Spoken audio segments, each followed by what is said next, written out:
English philosopher, naturalist Herbert Spencer said, "Life is the continuous adjustment of internal relations to external relations," meaning life actually has always been the literal representation and manifestation of how much we are able to adjust our internal being to match external circumstances and situations, no matter what, because if we don't adjust or if we don't change in accordance with the societal changes, then we will be left behind by the masses, culture, and tradition. And that's why it becomes fundamentally important and imperative for all of us to not only to try to rectify our own problems, but to also make amends in our character and to adapt and even to change if there is the need to. Because if we stick to our arrogance and to our strong position, then we will have to live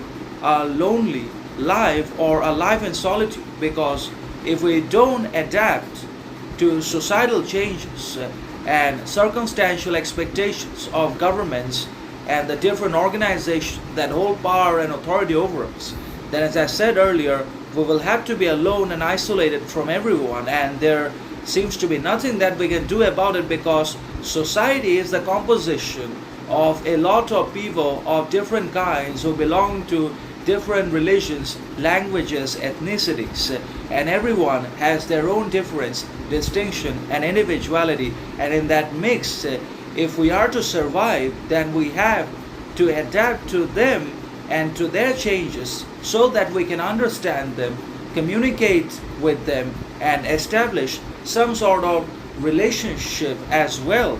And if there is the demand for us to change, then we may have to change our character, action, behavior, perception, it could be anything, in order to actually accustom ourselves to the vastness and the greatness of a society or any society in the world. And that means the continuous adjustment of internal relations to external relations actually is something which characterizes life itself. Otherwise, there is no life. Life is the continuous and unending adjustment that we always have to make, regardless of our honesty, loyalty, or rationality, to adjust to society, to external relations.